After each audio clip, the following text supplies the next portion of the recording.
Hi guys, Nicole here with Mommy Tips by Cole. I wanted to do a quick video kind of just briefly giving an overview of my experience with traveling with a newborn.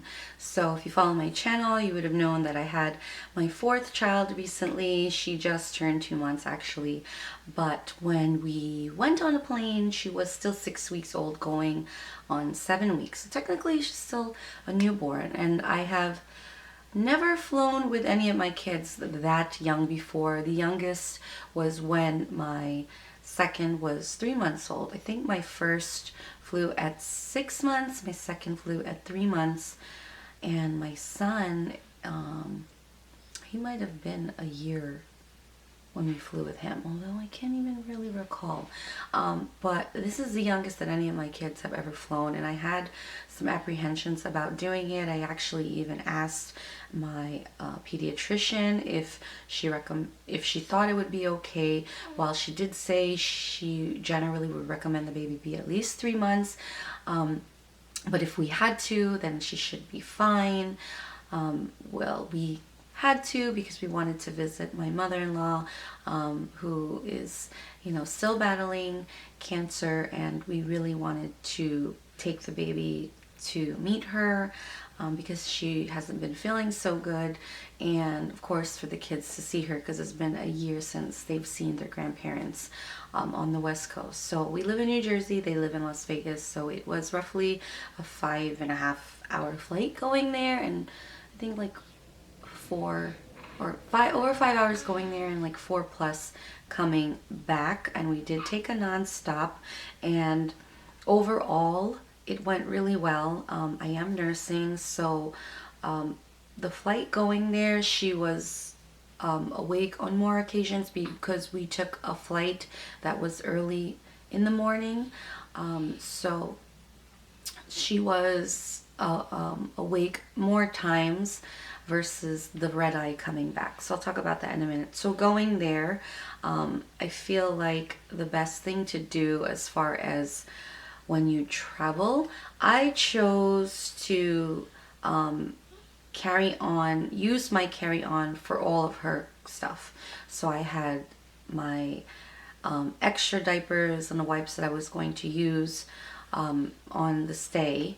And being that we also stayed at my in-laws' house, I didn't pack like the full amount I needed because I knew I could go to the store to buy more diapers and wipes. So I just took, like half a sleeve of diapers in the carry-on, also like a big pack of wipes as well, and I put all of the clothes and everything that I would need for her in that carry-on luggage, which we put in the overhead. Now in the diaper bag, I carried just the usual things you'd carry in the diaper bag, although I put more diapers in there and more wipes and more clothes in case she had some messy diapers and needed to be changed several times or spit up several times, and extra burp cloths and such.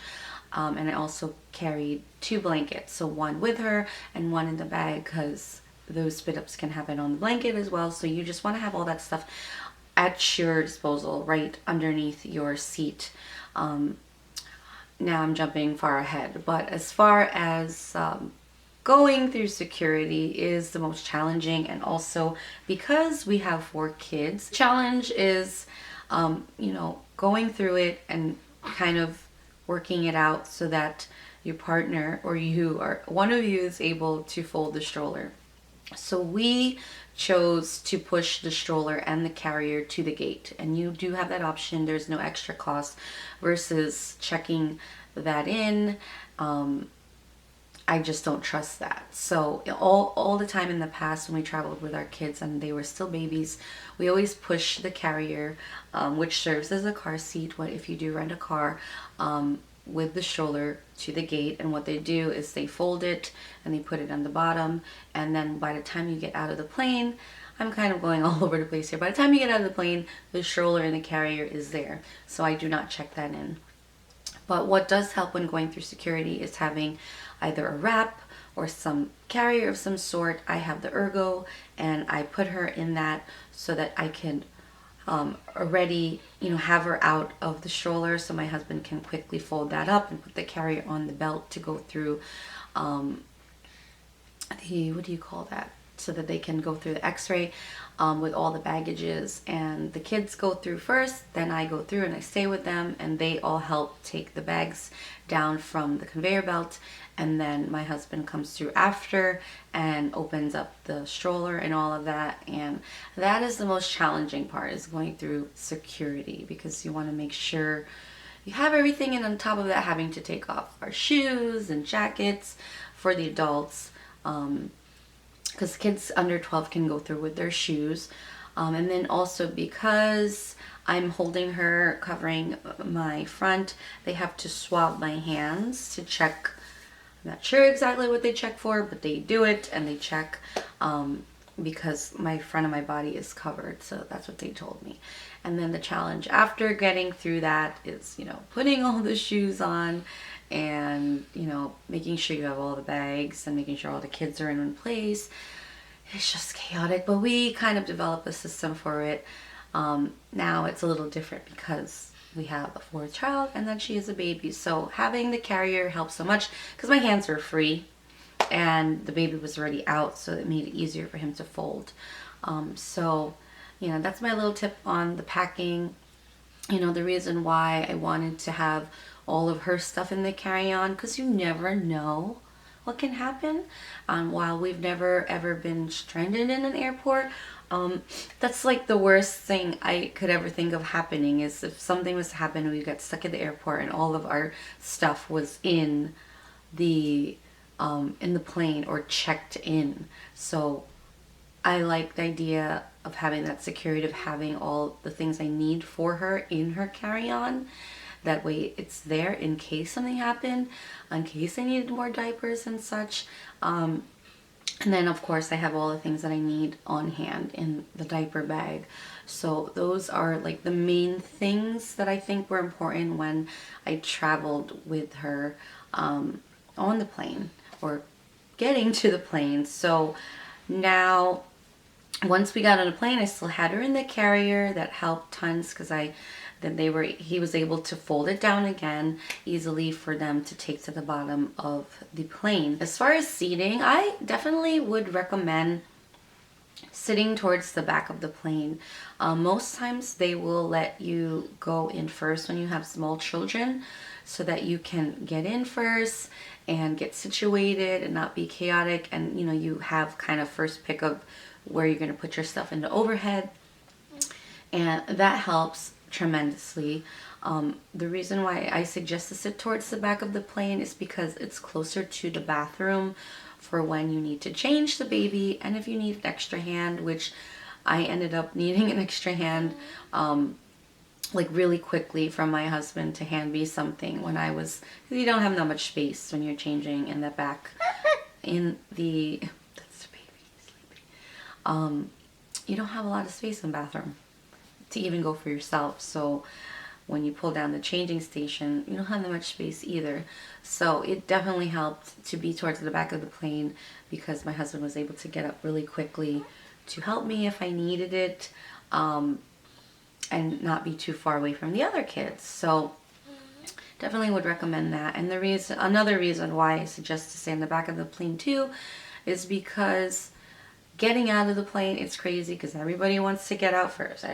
Well, when you have multiple kids or a new baby, it's kind of difficult to get out as fast as everybody wants you to get out. And I just don't want to deal with any aggravation of that, or feeling pressure from other people behind me to get out. So I want to take my time getting in the plane, and I want to take my time getting off the plane with this many children, including a newborn. So even if we're not at the very back, we let everybody leave first. That way we're not rushed. My husband can get everything down, you know, without rushing. We can distribute the bags to who carries what. I can get the baby in the carrier, and we don't feel pressured. And then by the time we get out anyway, the stroller and the carrier's there, versus trying to be out first and waiting there anyway for the stroller and carrier. By the time we get out, it's there, and nobody's, you know, jumping down our backs to hurry, move forward, because we have a ton of things to bring and a ton of kids to look after. So that is another tip too. As far as time of day to fly, we happened to get a morning flight going there, and it worked out pretty well. She, you know, woke up a few times, and it definitely helps to nurse. I can't say so much for how it works with carrying formula and milk and stuff like that, but you know, it definitely helped to nurse her. You know, I guess with the air pressure, I know that helps.